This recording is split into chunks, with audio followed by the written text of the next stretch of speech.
Hello everyone, welcome back to our channel. Today Evie and I have 7 tips that we have found useful as we have been growing. So we just wanted to share them with you as a new and small channel. Hopefully they can help someone. We're in Krista's room today because the rest of the house is kind of loud. And actually she has pretty good lighting in here. So let's get to it. Number 1, be yourself. And that's pretty self-explanatory, but sometimes you can you might get carried away and become overly dramatic, but that's gonna fizzle out after a while. I taught public speaking. I used to be a teacher. I taught public speaking, and just being authentic when you're trying to convey something to someone is best, because they see your sincerity when you're being yourself. Number 2, we're going to make this quick because I don't want a long video. Don't be afraid to reach outside of your niche. And what I mean by that is we're a family channel, so we do things like family challenges, cooking together, shopping together, things like that. But we're also interested in other things other than family channels. And so reaching outside of our niche might be becoming friends with, say, a trucker. Right, number 3, when you have found someone that you connect with, make sure that you actually watch what that person or the family has put out. And then when you make your comments, again, be sincere within your comments. Comment from what you've watched within the video. Make your comments pertinent to pull something from that video. And I learned that from another trucker friend, and I don't think he would mind my saying his name, Alex Express.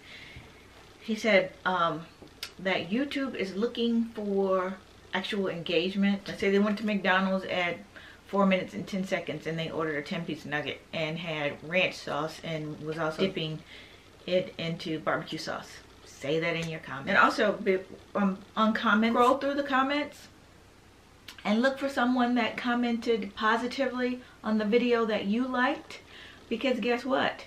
If they liked that video, you already have something in common. So they're probably gonna like your content. So react with them. React with the people that are commenting on the videos, and you're probably gonna gain a friend. And I'm not making this stuff up, y'all. I have reached out to bigger, smaller YouTubers, and these are some of the things that they have suggested to me, which I have found to work. Number 4, make sure you're always learning. Never get so confident where you think, oh, I got this, because stuff is always changing. The new rules just changed February 25th.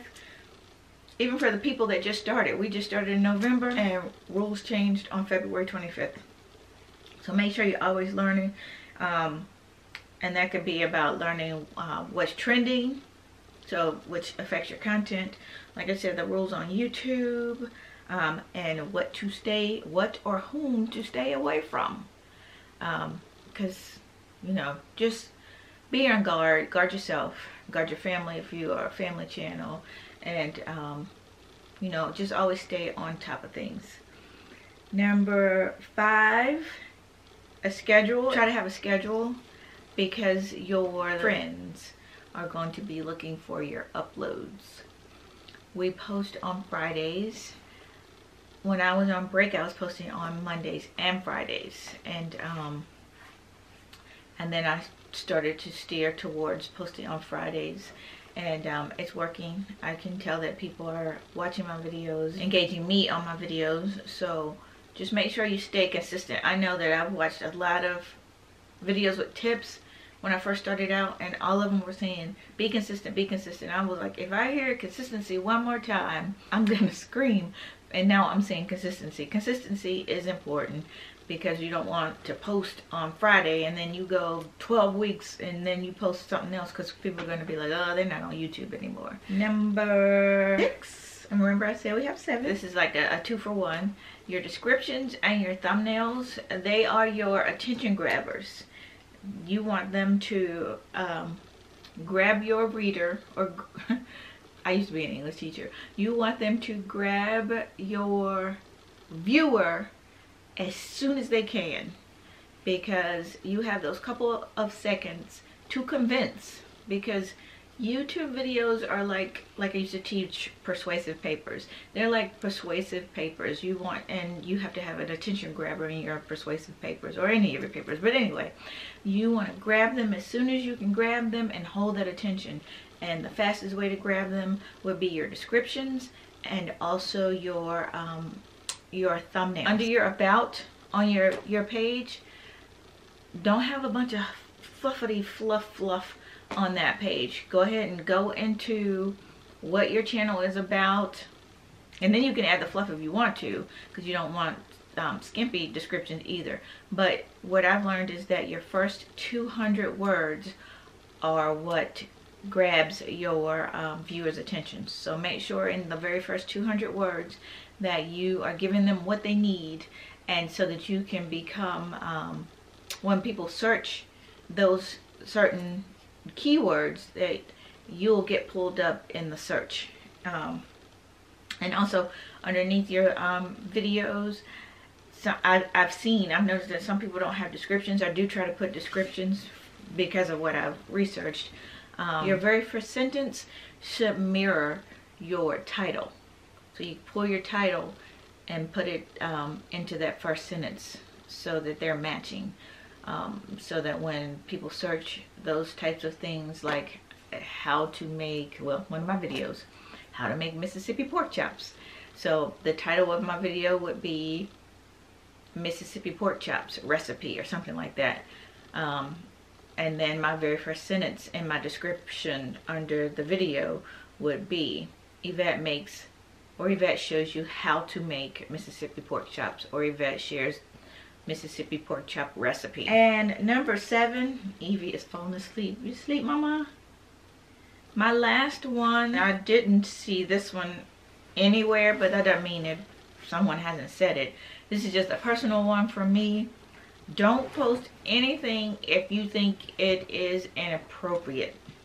You don't want a bad name for your channel, and you don't want to get flagged. So if you think that your sweet little grandma would not like your video, don't second guess it. Don't post it. And let's say you don't have a sweet little grandma. Your grandma is about it. I had a sweet little grandma, so if you think my sweet little grandma wouldn't like it, don't post it. Make sure your stuff is YouTube worthy. And if you don't care what my sweet little grandma would think, then you might have bigger fish to fry, and I can't mess with that. And on that note, I'm gonna end. I'm of course no guru, but we did start this channel for our girls. We didn't think that we would be growing this fast. Our first 200, we got our first 200 just the slow turtle way, and we started in November and we had 200 by January. Maybe this thing is going somewhere. But our initial startup was because these babies right here were asking, Mommy, can we have a channel? So Mommy gave them a channel. We want it to be, you know, something that they can be proud of. And with that, we hope that you've enjoyed this video, that it has been helpful for you. If you believe it has been helpful for you, we ask that you share it with your friends, like, comment, and as always, hit that notification bell. Hit that notification bell like this little sleepy mama said over here. Thanks guys, and we're out.